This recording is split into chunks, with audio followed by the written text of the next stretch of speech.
Hey everyone, wanted to talk to you all about something that's been going on in US current affairs. It's not what you might think. This is not totally fully political. It's about America's current guilty pleasure, the TV show Love Island.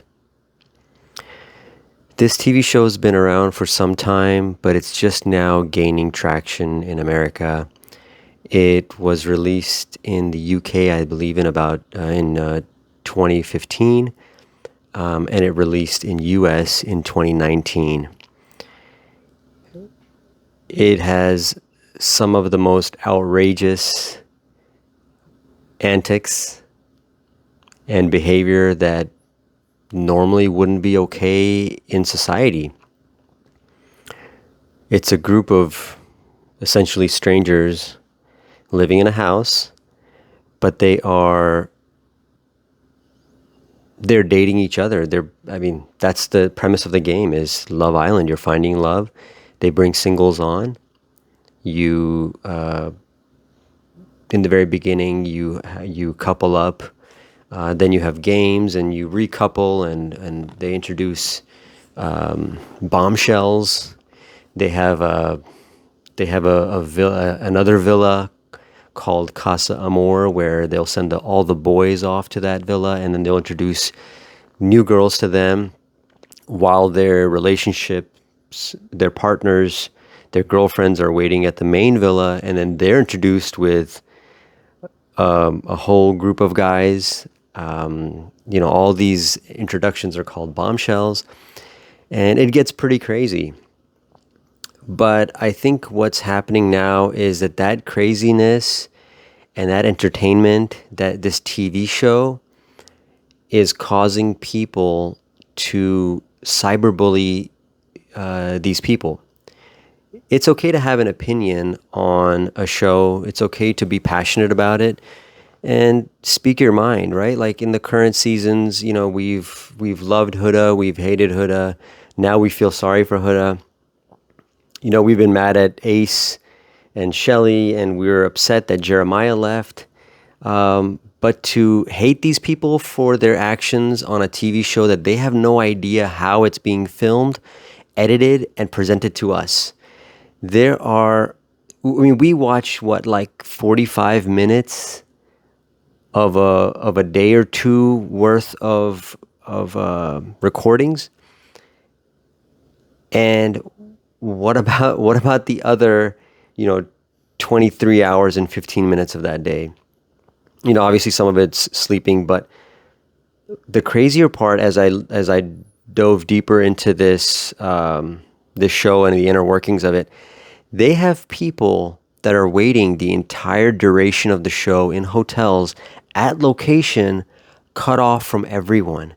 They're just in hotels. And I think they can watch the show for sure because they come on the show knowing what's already happened and happening. But that's it. On the show itself, they have no watches, no calendars. They're told to go to sleep. They're told to wake up. The lights are turned off. Lights are turned on. They're eating the same stuff every single day. Avocado toast. Everybody gets an avocado toast or a pancake or, something. And when they're not filming, they're not allowed to talk. This is like psychological on another level. Like these people are 20-somethings. I don't know if I could have handled something like this when I was 20-something. Although I was in the army when I turned 20. I was in the army and then until I was 27 or so. But this is a different type of thing. Like your entire life is scripted and controlled. And they throw like curveballs at you 24/7. Boom, this guy's kicked off, even though he had a relationship with this girl, and that girl's kicked off, and boom, and they're dancing on each other and making out with each other. It's just absolute craziness. But what we need to realize is that these people are going through so much, and what we're seeing is not reality. We're seeing what the show wants us to see. They want this controversy. They want drama. They want us talking. I would even beg to say that they might even enjoy the cyberbullying because it does lead to more attention for the show. Although the host, Ariana Madix, has come on and messaged many times, like, please don't harass the contestants and don't harass their families and don't go looking for them to be mad at them. They're just playing a game and they're just playing it how they feel. And the things we see on camera, not every contestant is seeing every single thing. But what we need to realize is that suicide in America is a big deal. In the world is a big deal. There's already been a handful of suicides of contestants from the show because of cyberbullying. A contestant in 2016, Sophie, committed suicide. Mike the Beast in 2017, from the 2017 season, committed suicide. And Caroline from 2015 and 2019 committed suicide. These are just three. They happen to all be from the UK, but you have to realize that this TV show started in the UK in 2015.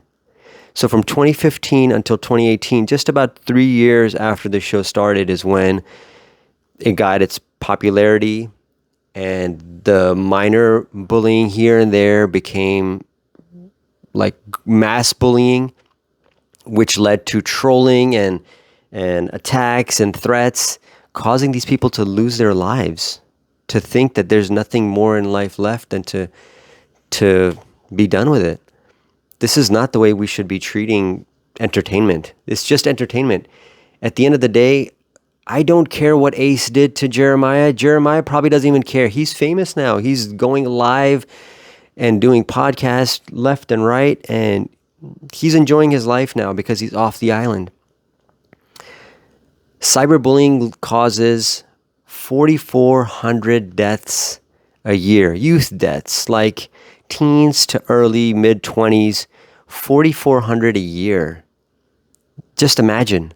And you're contributing to this by basically abusing these people. Cyberbullying is abuse. So why not just enjoy the show, go along for the ride, and don't let the showmakers control you. I mean, what did they do in this season? They put Huda, a Palestinian, on the show, and they brought on Elan, who is a Zionist, a Jewish Zionist sympathizer of IDF. I don't know if he served in the IDF. They haven't confirmed that yet. But what I do find odd is that he hasn't mentioned any of this on the show, and usually people talk about their lives. So it's like hush hush. There's no way for Huda to know, although Huda wears an Allah necklace, which she's disgraced many times over. Like, she put the necklace in her mouth and kissed some guy, and I'm like, this is just weird TV. Like, the stuff that's on this show is just like the craziest of our society. But don't let this craziness control you. Don't let it dictate your actions. Like, just enjoy it. Let these people live their lives. Like, if you like them, follow them. Like, enjoy their come up, because they're gonna be famous. They're gonna get popular. This show is now on everybody's mind. Everybody's talking about it. But don't let the cyberbullying lead to a loss of life. Like, no matter what Ace and Shelly are doing to the rest of the contestants, their lives are priceless. Like, let's not take it there.